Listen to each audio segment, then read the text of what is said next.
मित्रों नमः संस्कृताय। मैं अरुण पांडे आप सबका हार्दिक स्वागत करता हूं। मित्रों, जैसा कि आप सब जानते हैं, इससे पहले के व्याख्यान में हमने अलंकार के पहले भाग में पहला अलंकार जो यूजीसी नेट या असिस्टेंट प्रोफेसर के सिलेबस में समाविष्ट है, ऐसा वक्रोक्ति अलंकार देखा था। उस वक्रोक्ति अलंकार की विशेषताएं जानी थी, उसके भेद के बारे में जाना था। यह अलंकार का दूसरा भाग है और ये भी एक प्रकार का शब्दालंकार है। बहुत ज्यादा आप सबने इसका नाम सुना होगा, अनुप्रास अलंकार, लेकिन हो सकता है कि परीक्षा में आपसे पूछ लिया जाए कि अनुप्रास अलंकार कितने प्रकार का होता है, अनुप्रास अलंकार की और क्या क्या विशेषताएं होती हैं, अनुप्रास अलंकार में वृत्तियां कितने प्रकार की होती है, अनुप्रास अलंकार में शब्दानुप्रास जिसको लाटानुप्रास कहते हैं वह कितने प्रकार का होता है। सारी बातें आज आप इस भाग में देखेंगे। एक अलंकार पर एक वीडियो हो सकता है, कोई कोई अलंकार ज्यादा बड़ा विषय वाला हो तो दो वीडियो मिल जाए एक ही अलंकार पर आपको ऐसे मिलता रहेगा कोई वीडियो जिस अलंकार की कोई भेद नहीं है, केवल लक्षण ही है, उस अलंकार में आपको हो सकता है, उस अलंकार में हो सकता है आपको कि एक मिनट,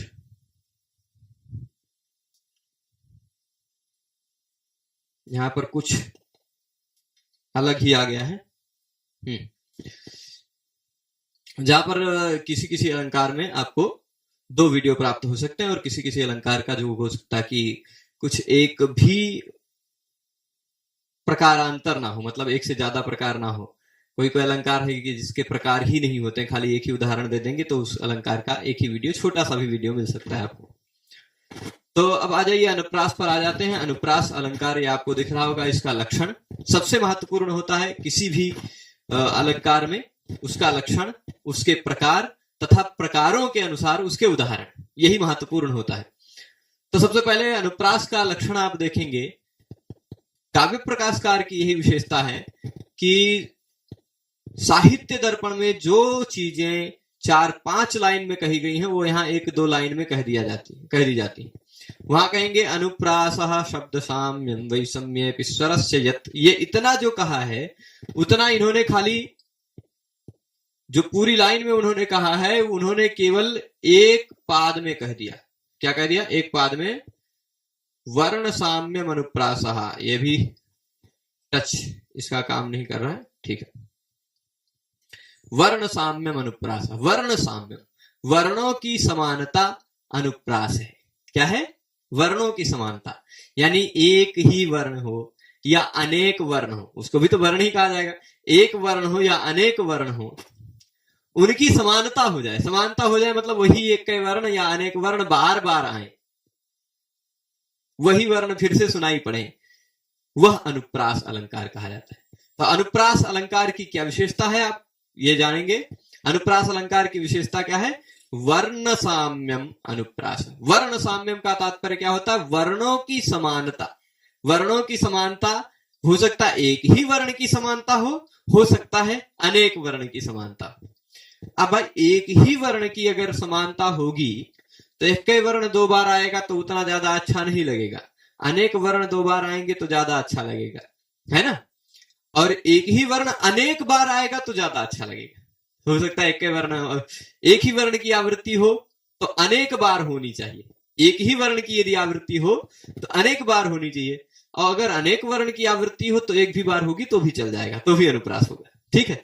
वही बात यहां आगे बताएंगे कि वर्ण की समानता, एक ही वर्ण की बार बार आवृत्ति होना, समान वर्ण की आवृत्ति होना अनुप्रास कहलाता है। और यह जो अनुप्रास होता है, आपको हम अनुप्रास पढ़ाएंगे, इसके बाद अगले भाग में यमक देखेंगे, अश्लेष देखेंगे। तो अनुप्रास में यमक में क्या भेद है, अनुप्रास से अन्य अलंकारों में क्या भेद है, हो सकता है कंफ्यूज हो जाए, लाटा अनुप्रास में यमक में भेद में कंफ्यूज हो जाए, तो कंफ्यूजन हम नहीं रखेंगे, आप चिंता मत कीजिएगा। वर्ण साम्यम अनुप्रासा, वर्ण की समानता, वर्ण की पुनः पुनः आवृत्ति अनुप्रास कहलाता है। यह अनुप्रास कितने प्रकार का है? 6 वृत्ति। पहला प्रकार हुआ इसका छेक, दूसरा प्रकार हुआ वृत्ति। छेक वृत्ति गतो द्विधा। कितने प्रकार का? कतिधा, द्विधा। आपसे पूछा जाए अनुप्रास को, वैसे यहां पर आप अगर देखेंगे तो 5, 3, 8 और लगभग 9 उदाहरण दिए, पर प्रकार मूलतः कहा जाए तो वर्णानुप्रास के 2 प्रकार, और फिर इसके बाद पदानाम, पदों के अनुप्रास आ जाएंगे, शब्दों के अनुप्रास आ जाएंगे, उसके 5 प्रकार बताएंगे। ठीक है, पदानाम सा पदस्यापि वृत्तौ अन्यत्र तत्र वा भी आगे आएगा। तो आप छेक वृत्तिगतो द्विधा का तात्पर्य समझ गए होंगे कि वर्ण वाला जो अनुप्रास है, वर्ण की समानता पर आधारित जो अनुप्रास है, वह छेकानुप्रास और वृत्ति अनुप्रास करके 2 प्रकार का है। ठीक है, कितने प्रकार का? 2 प्रकार का है। अब किसकी समानता? वर्ण की, है ना, वर्णस्य साम्यम, वर्ण साम्यम। अब अनेकस्य वर्णस्य साम्यम, अनेक वर्ण का, अनेक वर्ण का सह, सह मतलब वह अनुप्रास यदि अनेक वर्ण की साम्यता वाला है। ठीक, यदि अनेक वर्ण की समानता वाला अनुप्रास है, पर कितने बार समानता होनी चाहिए? कई बार। अनेकस्य सकृत, सकृत का तात्पर्य होता है एक बार, एक बार। सकृत का मतलब क्या होता है? एक बार। अनेक वर्णों की एक बार ही फिर से आवृत्ति हो तो पूर्व अनुप्रास। अब आप बताइए इनमें से पूर्व अनुप्रास कौन है? हमने अनुप्रास के 2 भेद बताए, उसमें पूर्व अनुप्रास छेकानुप्रास, पर अनुप्रास वृत्ति अनुप्रास। यहां देख लीजिए, ये जो लक्षण बता रहे हैं एकस्याप्य सकृत परः, ये पर अनुप्रास का यानी वृत्ति अनुप्रास का लक्षण है। ये पूर्व एक कौन सा है? पूर्व यानी सो अनेकस्य सकृत पूर्व, अनेक वर्णों की सकृत आवृत्ति होना पूर्व वाला अनुप्रास कहलाता है, यानी ये वाला लक्षण छेकानुप्रास का है। तो अनेकस्य सकृत, अनेक वर्णों की सकृत यानी एक बार आवृत्ति होना, अनेक वर्णों की, एक वर्ण की नहीं चलेगी, एक वर्ण की एक बार आवृत्ति होगी तो उतना ज्यादा अच्छा नहीं लगेगा, हो सकता है। शशधरः में आप शशधरः में श की एक बार आवृत्ति होगी तो आप कहेंगे अनुप्रास हो गया, ऐसा अनुप्रास नहीं होता। एक वर्ण की अगर आवृत्ति होनी है, एकस्यापि, एक ही वर्ण की यदि आवृत्ति होनी है तो असकृत होनी चाहिए, अनेक बार आवृत्ति एक। पर इसमें थोड़ा सा मम्मट जी की विशेषता क्या है? बहुत कम शब्दों में बहुत ज्यादा कह देते हैं। ये विशेषता यहां समझने का प्रयास कीजिएगा कि पहले वाक्य में पहले पूर्वानुप्रास यानी छेकानुप्रास का लक्षण बताते हुए कहते हैं कि अनेक वर्ण की एक बार आवृत्ति होने पर छेकानुप्रास होता है, पर एक वर्ण की भी, एकस्यापि कहा है, अपि कहा है, एक वर्ण की भी, यानी क्या आप अर्थ लेंगे? अनेक वर्ण की भी। यहां पहले अनेकस्य कहा है और एकस्यापि कहा है, यानी एक वर्ण की भी या अनेक वर्ण की भी यदि असकृत यानी अनेक बार आवृत्ति होती है तो परहानुप्रास। ठीक, हो सकता है एक वर्ण की अनेक बार आवृत्ति हो सकता है अनेक वर्ण की अनेक बार आवृत्ति हो। तो अनेक बार आवृत्ति होगी, आवृत्ति में ही वृत्ति शब्द छिपा हुआ है। अनेक बार आवृत्ति होने पर ही वृत्ति अनुप्रास। एक बार आवृत्ति होनी चाहिए तो अनेक वर्ण होंगे। ठीक, तो आप यहां पर समझे होंगे अनेक वर्ण की एक बार आवृत्ति होना, या फिर एक या अनेक वर्ण की अनेक बार आवृत्ति होना। ठीक, तो अनेक वर्ण की एक बार आवृत्ति होने पर पूर्व वाला अनुप्रास, और एक या अनेक वर्णों की अनेक बार आवृत्ति होने पर वृत्ति अनुप्रास। ठीक, ये पहला छेकानुप्रास, दूसरा वृत्ति अनुप्रास। तो आशा करता हूं ये लक्षण आपको समझ में आ गया होगा कि वर्णों की साम्यता, वर्णों की आवृत्ति अनुप्रास कहलाता है।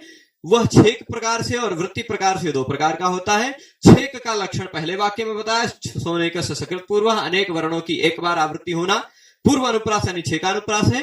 एकस्याप्य सकृत परः यानी एक या अनेक वर्ण की असकृत अनेक बार आवृत्ति होना, परः अनुप्रास। पर अनुप्रास कौन सा भाई? वृत्ति अनुप्रास। आप सबसे इसमें से क्या प्रश्न पूछा जा सकता है? वर्ण साम्यम कस्य अलंकार से लक्षण, यह प्रश्न हो सकता है कि वर्ण की साम्यता कौन से अलंकार का लक्षण है। या ऐसा प्रश्न पूछा जा सकता है कि वर्णानुप्रास कितने प्रकार का बताया है कवि ने? तो वर्ण के आधार पर अनुप्रास जो है वह 2 प्रकार का बताया है कवि ने। ठीक है, और यह प्रश्न हो सकता है कि एकस्याप्य सकृत परः यह किस अनुप्रास का लक्षण है? तो परः अनुप्रास कौन सा है? वृत्ति अनुप्रास। सोनेकस्य सकृत पूर्व किस अनुप्रास का लक्षण है? हो सकता है तो छेकानुप्रास। ठीक है, ये सारी बातें आप ध्यान रखेंगे। इसमें देख लीजिए हमने यहाँ संक्षेप में आगे निर्देश भी किया है कि अनुप्रास 2 प्रकार का होता है। पहला प्रकार छेकानुप्रास, दूसरा यह वृत्ति अनुप्रास। छेकानुप्रास कब होता है? यहां हम लिख दें अनेक वर्ण की एक बार आवृत्ति। ठीक, अनेक वर्ण की एक बार आवृत्ति।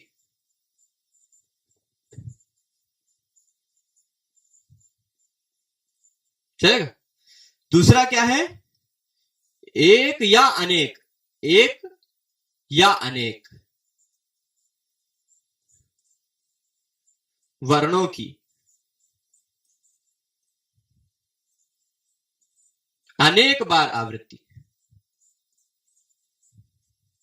अनेक मतलब एक से ज्यादा, अनेक बार, न एकः इति अनेकः। ठीक, गद्य में भी होता है, पद्य में भी होता है, क्योंकि गद्य भी काव्य है और पद्य भी काव्य है। ठीक है, काव्य की शोभा को गद्य में भी बढ़ाया ही जाता है। जैसे आप देखेंगे वहां पर, तस्य वसुमती नाम सुमति कुलशेखर रमणी रमणी, ऐसे करके है बभुआ, है ना। ब्रह्मांड क्षत्र दंड सतधृत भन भवनाम भोरुहो नाल दंड। कई बार दंडा दंडा दंडा दंडा चलता है, अर्थ एक ही है, इसलिए वो सब अनेक बार आवृत्ति होती है। अभी आगे उदाहरण से बताएंगे, तो ये आप समझ गए होंगे, इसका आप चित्र ले सकते हैं, और फिर इसके बाद हम तुरंत क्योंकि मिटा देंगे और आगे चलते हैं। उदाहरण सबसे पहला छेका अनुप्रास का है। छेका अनुप्रास का लक्षण क्या था, लक्षण हम आपको यहां एक बार याद रखाने के लिए लिख देता हूं। सोनेकस्य, कोई सोडनेकस्य मत पढ़िएगा, यह अवग्रह है। सोनेकस्य सकृत पूर्वः। ठीक, एक साथ जोड़ के भी लिख सकते हैं, अलग अलग भी लिख सकते हैं जी। हाँ, अभिवृत्ति को बताते हैं। रसादि, देखिए, रस इत्यादि अनुप्रास, अनुप्रास, अनुप्रास में अनु शब्द है, उसका अनु जो एक प्रकार का उपसर्ग मान लीजिए है, वो अनु और प्र, वो उसमें क्या तात्पर्य है, प्रकृष्ट न्यास। देखिए, अनुप्रास में तीन चीजें हैं, एक है अनु, एक है प्र, एक है आस। अस धातु है, अस धातु मतलब क्षेपण अर्थ वाली, हाँ, जिस असु क्षेपणे वाले है, क्षेपण अर्थ वाली, अस वाला अस्थि वाला नहीं। तो अनु उपसर्ग पूर्वक, प्रा उपसर्ग पूर्वक। अनु उपसर्ग का अर्थ होता है अनुगत होना, तो किससे अनुगत है, किससे युक्त है, तो यह है रस इत्यादियों से। ठीक, और प्र का अर्थ ले लीजिएगा प्रकृष्ट, उत्कृष्ट। ठीक, अनुगत है रस इत्यादि से, प्रकृष्ट है यानी उत्कृष्ट है, ऐसा न्यास, ऐसा रखना, ऐसा संक्षेपीकरण या ऐसा क्षेप शब्दों का, वह अनुप्रास कहलाता है। हाँ, प्रकृष्ट मतलब श्रेष्ठ, उत्कृष्ट कह सकते हैं। ठीक, तो अनुप्रास की ये विशेषता हो गई। चलिए, आपने सही समय पर पूछ लिया। फिर इसके बाद अब देखिएगा अनेकस्य, यहां पर भी आपको पदच्छेद करेंगे तो ऐसा होगा, मैं लिख देता हूं, सह अनेकस्य, ऐसा करेंगे तब सोनेकस्य बनेगा, है ना। सह अनेकस्य, तो सह मतलब वह अनुप्रास, अनेक वर्णों की सकृत यानी एक बार आवृत्ति जब होती है, अनेक वर्ण की एक बार आवृत्ति होती है, तो वह पूर्व अनुप्रास होती, पूर्व वाला अनुप्रास यानी पहला अनुप्रास यानी छेका अनुप्रास होता है। अब इसका उदाहरण आप देखेंगे, ततोरुण परिस्पंद मंदीकृत वपुः शशि दधे काम परीक्षाम कामिनी गंड पांडुताम। दध्रे है, हाँ बिल्कुल, दध्रे भी हो सकता है, दध्रे धारण धातु का है, लेट लकार का। दध्रे काम परीक्षाम कामिनी गंड पांडुताम। ठीक है, तो यहां पर आगे देखिएगा, ततः, देखिए शब्द का अलंकार है अनुप्रास, यानी शब्द को पकड़ने से ही अलंकार पहचान में आ जाएगा, अर्थ के ज्ञान की आवश्यकता नहीं, है ना। जैसे स्त्री ने क्या अलंकार धारण किया, मैं पिछले क्लास में भी उदाहरण में बताया था, ये स्त्री को देखने से आप पहचान जाएंगे, उसके लिए पुरुष को देखने की जरूरत नहीं है। पुरुष ने कौन सा अलंकार पहन रखा है, ये पुरुष को देखने से पता चल जाएगा, उसके लिए आपको अलग से स्त्री को देखने की जरूरत नहीं है। तो यहां पर क्या शब्द के आधार पर अलंकार है, इसलिए इसमें अर्थ को देखने की जरूरत नहीं। ऐसा नहीं है कि हम अर्थ नहीं बता सकते हैं कि कामिनी यानी नायिका के, फिर भी सरलता से इसको अर्थ बता देता हूं कि ततः मतलब उसके बाद सूर्य के उदय होने पर शशि क्या हो गया, मंदीकृत वपुः हो गया।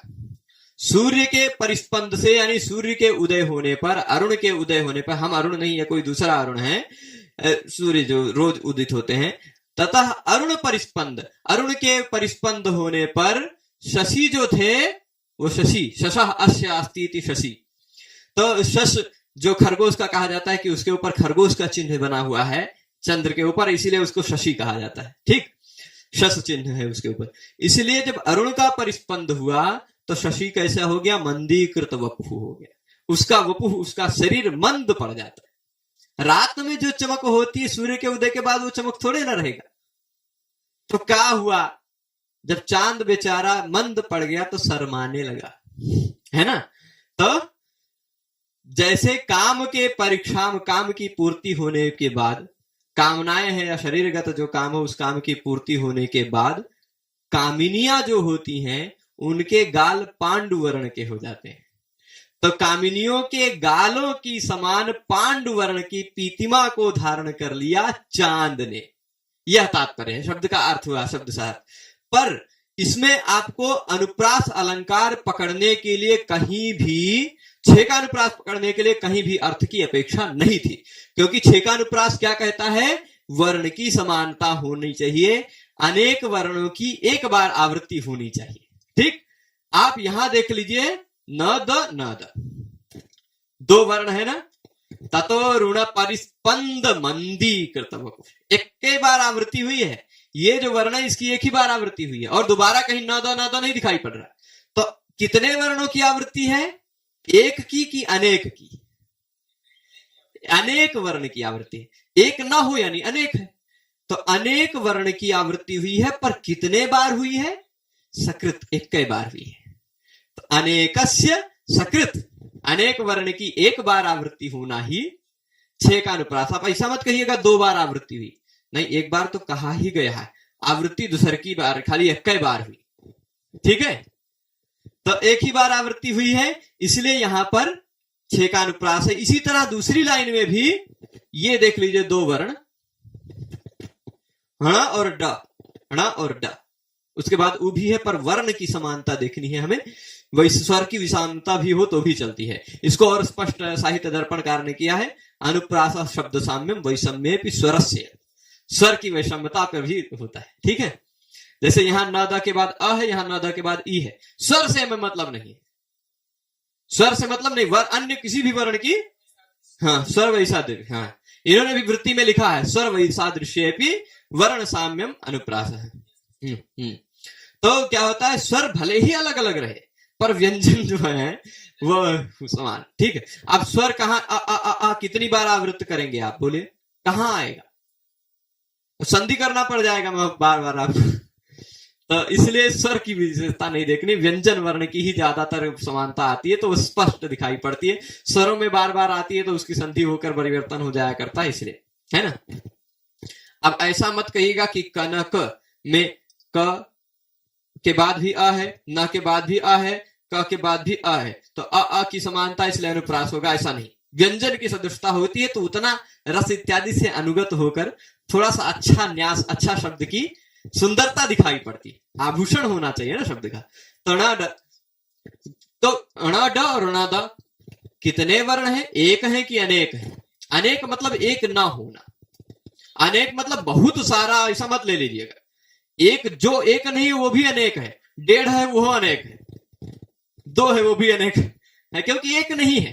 ठीक, तो अनेक क्या हो जाएगा? वैसे शून्य को भी अनेक कह सकते हैं आप, पर वहां वाला अर्थ मत लीजिएगा, क्योंकि शून्य भी एक नहीं है। ठीक है, ण ड और ण ड इसकी एक बार नहीं अनेक बार आवृत्ति हुई है, पर सॉरी, आवृत्ति एक बार हुई है पर है अनेक वर्ण। ठीक, अनेक वर्ण की एक बार, अनेक वर्ण की एक बार आवृत्ति छह का अनुप्रास। आप छह का अनुप्रास समझ गए होंगे, अर्थ की भी कोई विशेष आवश्यकता नहीं पड़ी होगी। अब आगे आ जाते हैं हम वृत्ति अनुप्रास जी के पास। दूसरा प्रकार है वृत्ति अनुप्रास में एक चीज छिपा हुआ है, वृत्ति, वृत्ति का अनुप्रास है। और ये वृत्ति हमारे कवियों ने, हमारे काव्य समीक्षकों ने वृत्ति तीन प्रकार की गिनाई है, कि कभी कभी वृत्ति हो सकती है मधुर वृत्ति हो, कभी कभी वृत्ति हो सकती है थोड़ा सा ओज गुण वाली हो, कभी कभी हो सकता है कि सरल वृत्ति हो, है ना। तो अब 3 प्रकार की वृत्ति बताई है, पर वह उसी मैं जो बता रहा हूं अर्थ वही नाम नहीं है। तीनों का नाम उन्होंने क्या क्या कहा है। एक है उपनागरिका वृत्ति, ठीक, दूसरा परुषावृत्ति और तीसरा कोमला वृत्ति। तीनों वृत्तियों का उदाहरण आपको दिखाएंगे। उपनागरिका वृत्ति कब होती है वृत्त्यनुप्रास में, जब माधुर्य गुण के व्यंजक वर्णों की आवृत्ति होती है। माधुर्य, अच्छा, ये वृत्त्यनुप्रास कब होता है, इसका लक्षण हमने पहले बताया था। एकस्याप्यसकृत, एकस्याप्यसकृत परः मतलब वृत्त्यनुप्रासा, ठीक। तो दूसरा अनुप्रास कैसा, एक ही वर्ण हो या अनेक वर्ण हो। एकस्यापि कहा, अपि मतलब भी, एक भी या अनेक भी, इन सभी वर्णों का असकृत यानी अनेक बार ही आवृत्ति, आवृत्ति अनेक बार होनी चाहिए। तो अब देखिएगा, अगर वह एक भी या अनेक वर्णों की आवृत्ति माधुर्य व्यंजक वर्णों की हो, माधुर्य गुण होगा, आप काव्य प्रकाश में 8वें उल्लास में माधुर्य, ओजः और प्रसाद, ये 3 गुण पढ़े होंगे।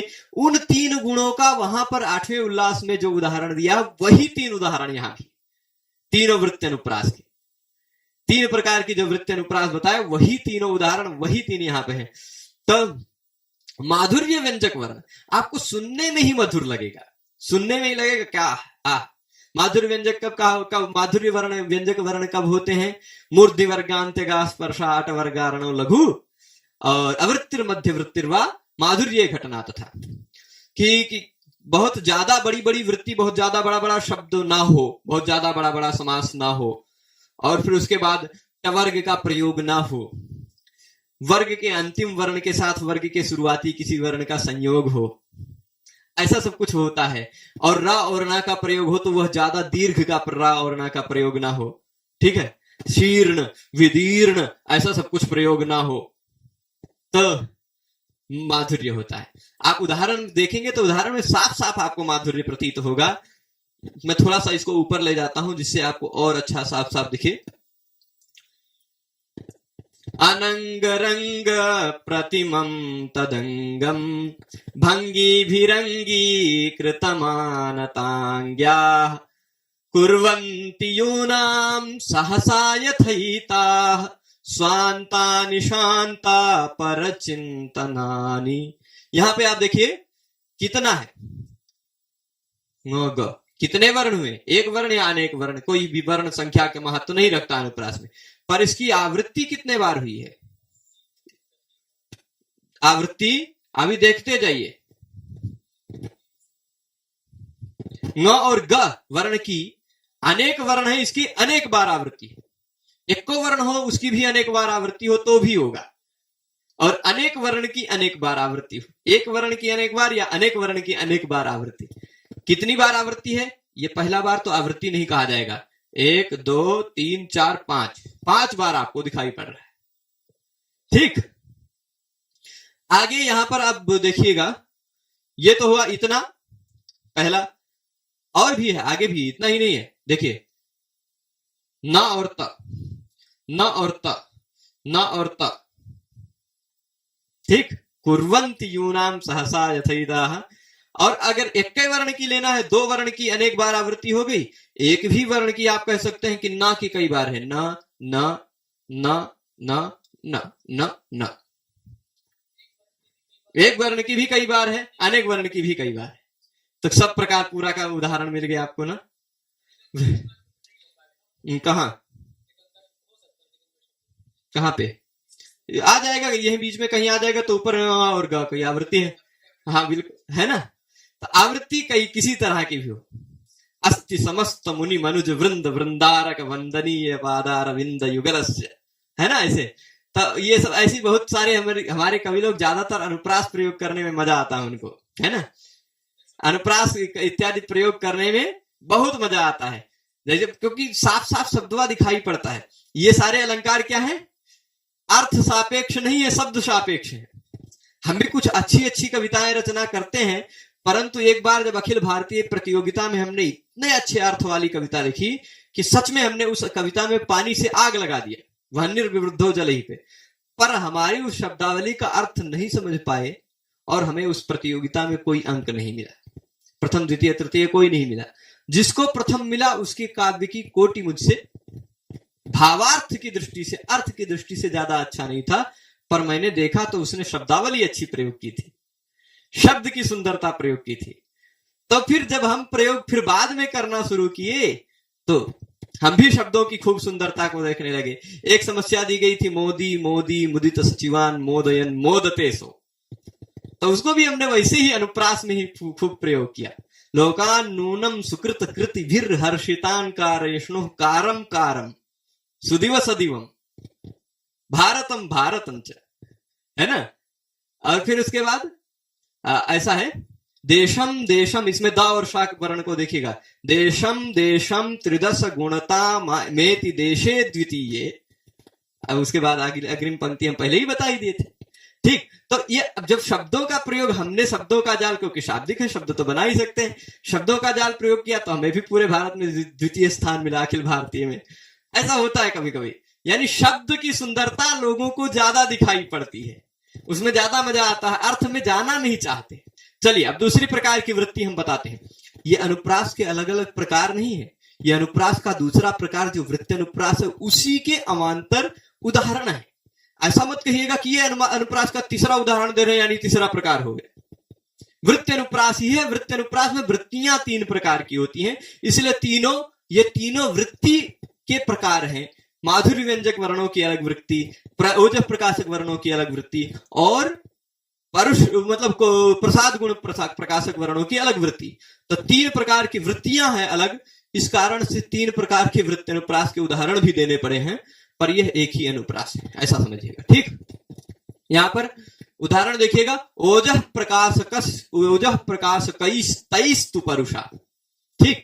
इसके बाद की अग्रिम पंक्ति कौमला परैहि, है ना। ओजः ओजः प्रकाशक यानी ऐसी शब्दावली हो जो आपके अंदर ओज भर दे, उत्साह सा भर दे, ऐसा ओजः प्रकाशक तैहि मतलब कई वर्णैहि, ओजः प्रकाशकैहि वर्णैहि तु परुषावृत्ति है। परुषावृत्ति को कठोरा वृत्ति भी कहते हैं। हाँ देखिएगा, ओजः प्रकाशक क्या होते हैं, जब एक ही बड़ी बड़ी शब्द है, बड़े बड़े एक एक दो लाइन का एक शब्द हो, बड़े बड़े क्या होते हैं, बहुत दीर्घ वृत्ति होती है, बड़े बड़े सामासिक पदों के प्रयोग होता है, और राणा का, और फिर क्या कहते हैं, दूसरे कई वर्णों का संयुक्त अक्षर का खूब अतिशय प्रयोग होता है। ऐसा आप देखेंगे, मूर्धना मुद्वृत्त कृत्ता विरल गल गलद्रक्त संसक्त धारा, कैसे धौते शांघि प्रसादो पनत जय जगत जात मिथ्या महिम नाम, है ना। ये यहां तक आप देखें कितनी बड़ी शब्दा है, कितना बड़ा शब्द है, यहां से लेके यहां तक एक शब्द है, इतना बड़ा समास है, दो लाइन का। मूर्धना मुद्वृत्त कृत्ता विरल गल गलद्रक्त संसक्त धारा धौते शांघि प्रसादापनत जय जगत जात मिथ्या महिम नाम कैलासोल्लास निच्छा व्यतिकर पिशनोत्सर्पि दर्पोद्धुराणाम दोषणाम केशाम चैशाम किमे तत्फलमिह नगरी रक्षण यह प्रयास। देखिए यहां पर आप देखिए त कई बार मिलेगा, है ना। एक के वर्ण की अनेक बार आवृत्ति है, पर ओजः प्रकाशक वर्णों की आवृत्ति है। यहां पर भी और भी देखेंगे तो आपको त भी मिलेगा, ज अनेक वर्ण या एक वर्ण की अनेक बार आवृत्ति होनी चाहिए बस, है ना। तो ऐसे ये देख लेंगे, आसान है। ओजो गुण का भी यही उदाहरण दिया है काव्य प्रकाश में, माधुर्य गुण का वही अनंग रंग प्रतिबंध था, ओजो गुण का भी यही 8वें उल्लास में उदाहरण दिया है। और अब आएगा अगला तीसरा उदाहरण है अनुप्रास, वही प्रकार एक का वृत्ति अनुप्रास ही पढ़ रहे हैं अभी तक हम। अब तीसरी वृत्ति है कोमला वृत्ति, को ग्राम्यावृत्ति के नाम से भी जाना जाता है। गांव में लोग बहुत सरल शब्दावली का प्रयोग करते हैं, जो बोलते हैं वो साफ साफ समझ में आ जाता है। तो वैसे ही श्रुति मात्रेण शब्दात् तु येनार्थ प्रत्ययो भवेत् सप्रसाद समस्तेषु गुणेषु रचनासु च, है ना। समस्तेषु रसेषु रचनासु च, सभी रसों में सभी रचनाओं में यह होता है प्रसाद गुण। तो प्रसाद गुण के प्रयोग में कोमला वृत्ति होती है। जैसे इसका उदाहरण देखेंगे, इसमें ना तो मधुरता रहेगी ना तो ओज रहेगा। यह ऐसी शब्दावली होती है, प्रसाद गुण जहां होता है, जहां पर सुन लेने मात्र से शब्द से अर्थ की प्रतीति हो जाती है, वहां प्रसाद गुण होता है। पर आप कहेंगे जो लोग संस्कृत नहीं समझ रहे हैं, वो देख रहे होंगे, संस्कृत की भाषा की शब्दावली नहीं समझ रहे होंगे, कहेंगे हमने तो सुना, हमें नहीं समझ में आया। कम से कम आपको संस्कृत समझने का, अवगम का अगर वो होना चाहिए, तो आपको ये सुनते ही पूरा समझ में आ जाएगा, है ना। अपसारय घनसारं कुरुहारं दूर एव किं कमलैः अलमलमाली मृडालैरिति वदति दीवानिशं बाला। जो थोड़ा बहुत समझ रहे होंगे वो को सोच गए होंगे, जान गए होंगे कि ऐसी कोई बाला दिन रात बोलती रहती है ना। घनसारम अपसारे मेघ के सार अपसार, ठीक। दूर एव किम कमलैः। चल, बहुत ज्यादा इसमें शब्दावली में अर्थ में न जाते हुए हम खाली शब्द से बताएंगे, नहीं तो पाठ बड़ा हो जाएगा। देख लीजिए, र सार सार, ठीक। पर अब खाली र वर्ण को देखिएगा, र र र र र, ठीक है। फिर यहां पर ये देख लीजिए, म ल, यहां भी म और ल, और फिर बीच में कोई वैसे नहीं, वही क्रम में आना चाहिए, ऐसा वो यमक में नियम है, वो यमक में नियम है, ठीक है। फिर उसके बाद ये देखिएगा, द ये है, लेकिन दादा का एक के बार आवृत्ति है, ये नहीं माना जाएगा। हाँ, ऊपर भी देखे जाए तो मान सकते कोई दिक्कत नहीं, पर खाली ल वर्ण को देखिए, खाली ल। इस तरह से एक ही वर्ण की अनेक बार आवृत्ति होने पर ये वृत्त अनुप्रास होता है। तो वृत्त अनुप्रास की तीनों वृत्तियां भी हमने जान ली। पूछा जा सकता है कि अपसारे घनसारम कुरहारम दूरे किम कमलैः में कौन सी वृत्ति है, तो आपको कोमला वृत्ति या ग्राम्य वृत्ति दोनों में से कोई एक वृत्ति विकल्प में प्राप्त हो सकती है। और फिर अनंग रंग प्रतिमम तदंगम पूछा जा सकता है किस अलंकार का उदाहरण है, तो आप वृत्त अनुप्रास बताएंगे या अनुप्रास बताएंगे। और कौन सी वृत्ति ऐसा पूछा जाएगा तो उपनागरिका वृत्ति, ठीक। और फिर उसके बाद वो दूसरा था मूर्धना मुद्वृत्त कृता विरल गलगल द्रक्त संसक्त धारा वाला, पूछ रहे कौन सा अलंकार है तो अनुप्रास बताइएगा, कौन सा गुण है तो वो जो गुण है, कौन सी वृत्ति है उसमें, कौन सा अनुप्रास है ये पूछा जाए तो वृत्त अनुप्रास है, कौन सी वृत्ति है उसमें तो परुषा वृत्ति है, ठीक है। तो ये इतना हो गया, हमने वर्णों के साम्य के आधार पर अनुप्रास देखा। अब कभी कभी क्या होता है, वर्णों का साम्य नहीं होता, शब्दों का पूरा साम्य हो जाता है, पूरे पूरे शब्दों में वही के वही आ जाते हैं।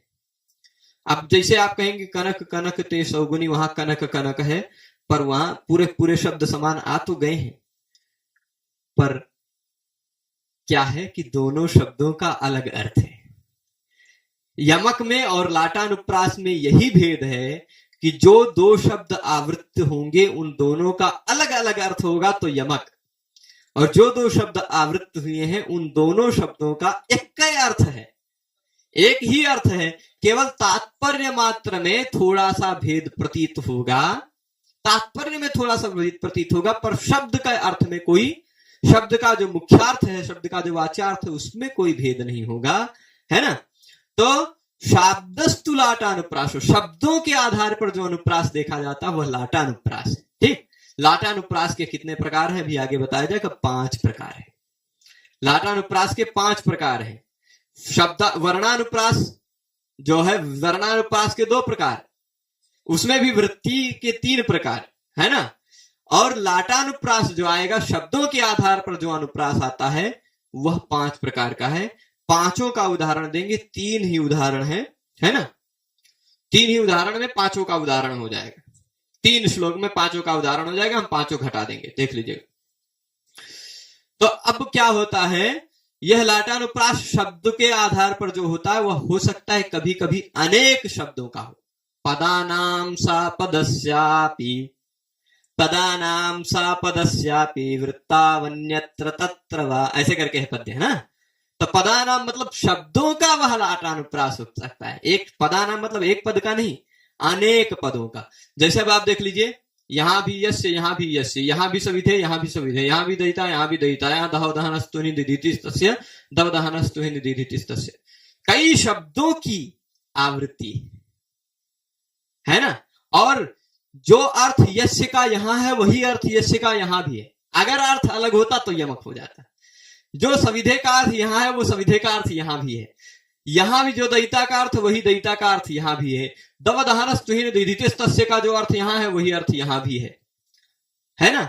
इसका तात्पर्य मैं सरल शब्द में बता दूं तो दयिता मतलब जानते हैं प्रिया, जिसको और अलग अलग शब्दों से संबोधित करते होंगे, हैं पत्नी भी कह सकते हैं या और कुछ भी, है ना, विवाह से पूर्व वाली भी प्रिया हो सकती है, तो उसमें कोई दिक्कत नहीं। यस्य सविधे दयिता न, है ना, हाँ, यस्य सविधे न दयिता मतलब जिसके पास दयिता नहीं है, दयिता नहीं है, हो सकता है शादी हो गई हो, विवाह वियोग हो गया हो उसके कारण हो, या हो सकता है प्रेम हो गया हो, कुछ दिन के लिए मिले हो फिर उसके बाद वियोग हो गया हो, दयिता नहीं है जिसके पास, उसके लिए तुहिन दीधिति ही तस्य, यस्य और तस्य का अन्वय कीजिएगा, जिसके पास दयिता नहीं है उसके लिए क्या हो जाता है, तुहिन कहते हैं चंद्र को, तुहिन ही दीधिति यानी किरणें या प्रकाश, हाँ, चंद्र का प्रकाश, चंद्र की किरणें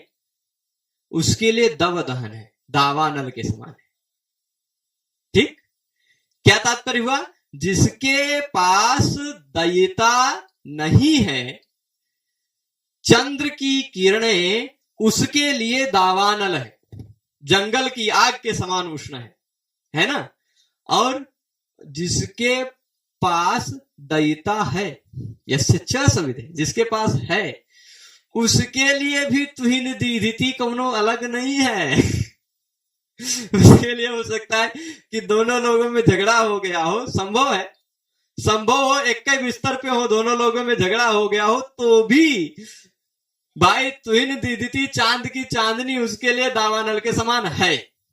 वस्तुतः इसमें अर्थ की दृष्टि से देखे जाएंगे तो अर्थ में विरोधाभास भी अलंकार है, विरोधाभास अलंकार है, पर अभी उसको नहीं जाना है, तो विरोधाभास में जाति का विरोध है, पर शब्द की दृष्टि से आपको साफ साफ लाटानुप्रास दिखाई पड़ रहा है।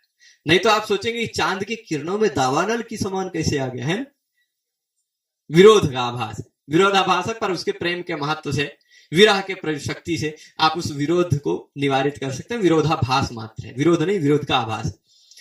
तो जिसके पास दयिता नहीं है उसके लिए भी चांद की किरणें दावानल है, और जिसके पास दयिता है उसके लिए भी चांद की किरणें दावानल है। शब्दों के अंत में, शब्दों के अर्थ में कोई भेद नहीं है, पर तात्पर्य में थोड़ा सा भेद है दोनों वाक्यों में, है ना, तात्पर्य में थोड़ा सा भेद है। तो वही शाब्दस्तु लाटानुप्रास, शब्दों के आधार पर जो होता है वह लाटानुप्रास कहलाता है, वो तात्पर्य मात्रता शब्द में भेद होता है। ठीक है जी, हाँ हाँ, ये तो तात्पर्य क्या कह रहे हैं कि ये शब्दगत अनुप्रास है। इससे पहले जो हम अनुप्रास पढ़ रहे थे, वृत्त अनुप्रास और छेका अनुप्रास, वह वर्णगत अनुप्रास था। ये शब्दगत अनुप्रास है, शब्दों के आधार पर शब्दानाम अभेद है, शब्दों का भेद नहीं होगा। देख लीजिए, शब्द और अर्थ में कोई भेद नहीं है, शब्द और अर्थ में कोई भेद नहीं है, शब्द और अर्थ में कोई भेद नहीं, कोई भेद नहीं है। शब्द और अर्थ का अभेद होने के बावजूद इसमें भी शब्द में, इसमें भी अर्थ में कोई अभेद नहीं, खाली यही एक शब्द बदला गया है ना। पर कई शब्द ऐसे हैं कि जिसमें शब्द और अर्थ में कोई भेद नहीं है, परंतु तात्पर्य मात्रता थोड़ा सा अलग है। ठीक है क्या, लाट, हाँ, लाट लोग के, लाट नाम का एक देश है, ठीक, लाट, विदर्भ, गौड़, ऐसे सब देश हैं भारत में, कई जगह है। तो लाट जन के, लाट लोगों के प्रिय होने के कारण यह लाटानुप्रास है। छेकानुप्रास छेक लोगों के प्रिय होने के कारण उसको छेका कहा गया। छेक मतलब विदग्ध, विशेष प्रकार के निपुण लोगों के लिए, है ना, उनको प्रिय होने के कारण उसको छेकानुप्रास कहा गया है। और ये लाट देश के लोगों के प्रिय होने के कारण लाटानुप्रास कहा गया है, इस प्रकार का अनुप्रास। ठीक है, तो शाब्दस्तु लाटानुप्रास, शब्दों के आधार पर जो अनुप्रास है वो लाटानुप्रास है। वह कैसा होता है, पदानाम, कई शब्दों की आवृत्ति का हमने साफ साफ दिखा दिया। अब कभी कभी क्या होता है, एक शब्द की आवृत्ति होती है, ठीक, खाली तात्पर्य मात्रता भेद होगा पर एक ही शब्द की आवृत्ति होगी। जैसे यहां आप देख पा रहे होंगे पदस्य, है ना, प्रभु ऊपर मत जाओ, थोड़ा सा ही ऊपर चलो, हाँ, वदनम वरवर्णिन्यास्तस्याः सत्यं सुधाकरः, सुधाकरः क्वनु पिनः कलंक विकलो भवेत्। सुधाकरः, सुधाकरः, एक ही शब्द की आवृत्ति हुई है ना, एक ही शब्द है, पर इस सुधाकर शब्द में, इस सुधाकर शब्द में समानता है कि नहीं। इस सुधाकर शब्द का अर्थ भी चंद्र है और इस सुधाकर शब्द का भी अर्थ चंद्र है। तो शब्द और अर्थ में समानता है, फिर भी तात्पर्य में थोड़ा सा भेद आएगा। ये क्या कह रहे हैं, उस वर वर्णिनी उस सुंदरी का वदन, उस वर वर्णिनी यानी सुंदरी का वदन, अर्थ में जाना नहीं, फिर भी संपल बता देते हैं अर्थ एक वाक्य में। उस वर वर्णिनी सुंदरी का वदन, तस्याह वर वर्णिन्याह वदनम सत्यम सुधाकर, सच में चांद है उसका वदन, उसका शरीर सच में चांद है। अब आप सोचो, सुधाकर को अनुपुना कौन है, यहाँ क्या है, का हो गया है, थोड़ा सा टाइपिंग में मिस्टेक हो जाता है कभी कभी।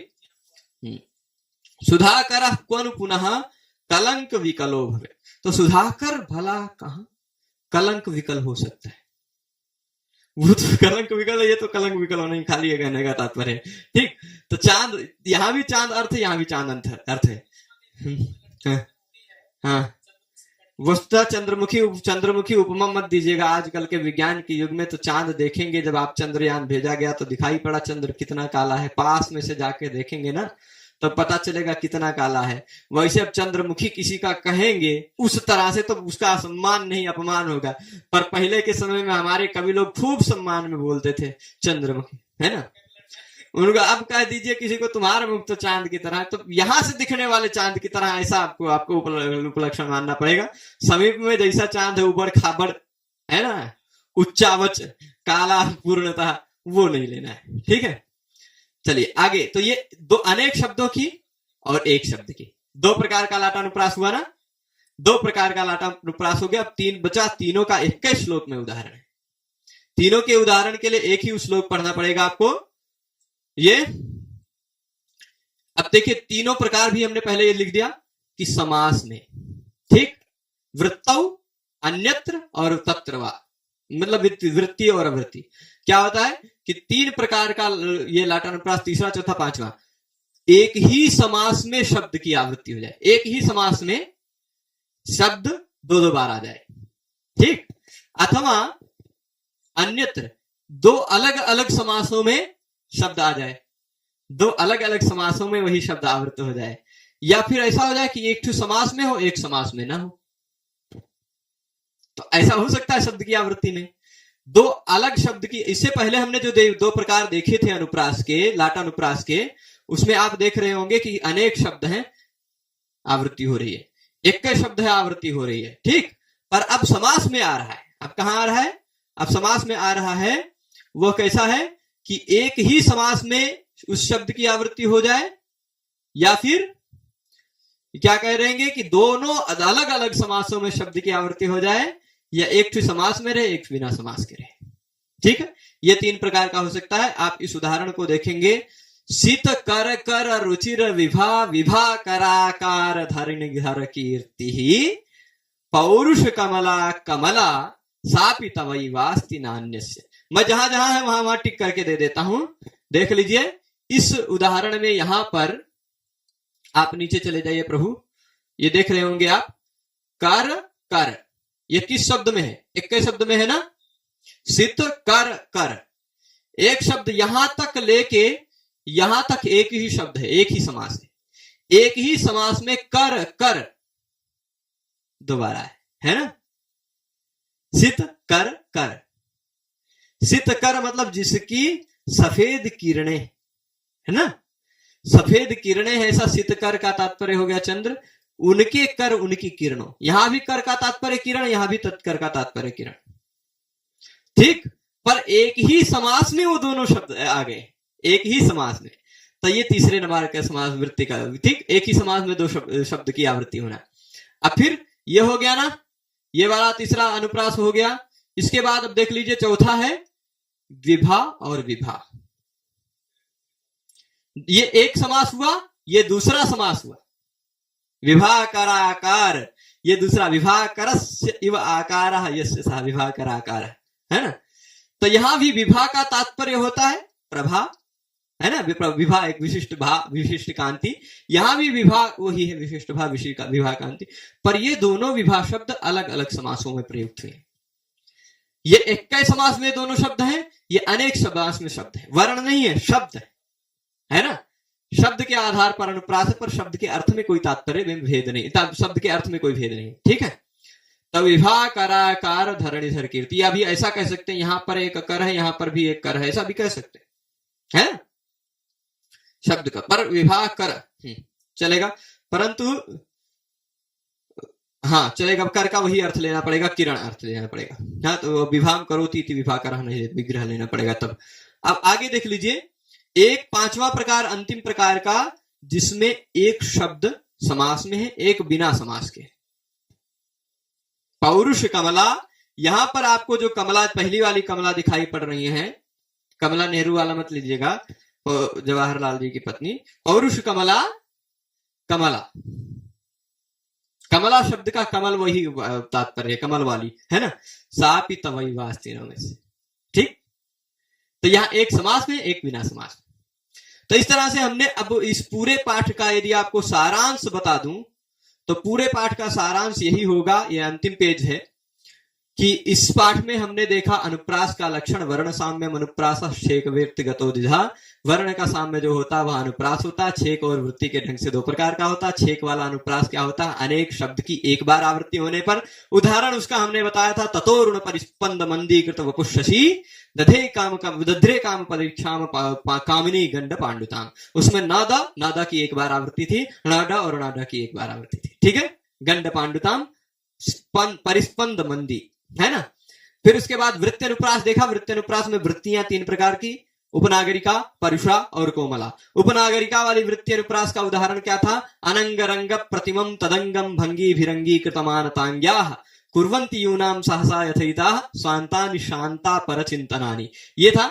दूसरा जो परुषा वृत्ति का था, मूर्धना मुद्वृत्त कृत्ता, वो ओजः प्रकाशक वर्णों के आधार पर मूर्धना मुद्वृत्त कृत्ता विरल गल गलद रक्त संसक्त धारा धौते शांघि प्रसादोपनत जय जगत जात मिथ्या महिम्नाम कैलासोल्लासनेक्षा व्यतिकर विष्णोत्सर्पि दर्पोद्धुराणाम दोषणाम चैषाम किमेतत् फलमिह नगरी रक्षणे यः प्रयास। ये हो गया तीसरा जो प्रकार था उसका अनुप्रास का, वृत्ति अनुप्रास का, कोमला वृत्ति वाला, वो अपसारे घनसारम कुरुहारम दूरेव किम कमलैः अलमलमालि मृणालैरिति वदति दिवानिशं बाला। फिर उसके बाद हम आ गए थे शब्दों के आधार वाले लाटानुप्रास पर। शब्दों के आधार का अनुप्रास है वह लाटानुप्रास, वो 5 प्रकार का होता है। अनेक शब्दों की आवृत्ति होना, यस्य न सविधेदयिता तवदहनस्तु हि न दीधितिस्तस्य, यस्य च सविधेदयिता तवदहनस्तु हि न दीधितिस्तस्य, ठीक है। और एक ही शब्द की एक बार आवृत्ति, पदस्य आवृत्ति, पद की आवृत्ति, वो क्या है, वदनम वरम विर्निन्यास्तस्यास्त्यं सुधाकरः, सुधाकरः कुन पुनः कलंक विकलो भवेत्, सुधाकरः और सुधाकरः था एक ही शब्द। और फिर यहाँ 3 प्रकार का एक ही उदाहरण हुआ कि एक दो अलग अलग समासों में, मतलब एक ही समास में 2 शब्द, सित कर कर रुचिर विभा, और फिर 2 अलग अलग समासों में यहाँ विभा और विभा कर, है ना, और एक समास में एक बिना समास। तो इस तरह से लाटानुप्रास और मूलतः अनुप्रास को इस पाठ में हमने देखा। आशा करता हूं कि अनुप्रास अलंकार का यह पाठ आप सबको अच्छा लगा होगा। आप सभी लोग इस पाठ में शुरू से लेकर अंत तक जुड़े रहे, उसके लिए आप सभी को बहुत बहुत धन्यवाद। फिर मिलेंगे आप सबको अगले पाठ में अगले किसी एक अलंकार के साथ। यूजीसी नेट के क्रम से अलंकारों को हम पढ़ रहे हैं। ये अलंकार और भी जहां असिस्टेंट प्रोफेसर इत्यादि परीक्षाओं में लगे हैं, प्रायः असिस्टेंट प्रोफेसर में ही नहीं, यूपी पीजीटी में भी है, और उसके साथ साथ टीजीटी इत्यादि में भी है, राजस्थान में आरपीएससी में भी है। तो ये सब अलंकार काफी कई जगहों पर महत्वपूर्ण है। काव्य प्रकाश की दृष्टि से इसको देख लिया, जहां जहां साहित्य दर्पण की दृष्टि से, वहां फिर बाद में साहित्य दर्पण की दृष्टि से भी इसको बताएंगे। ठीक है, सभी को जुड़े रहने के लिए धन्यवाद। नमः संस्कृताय।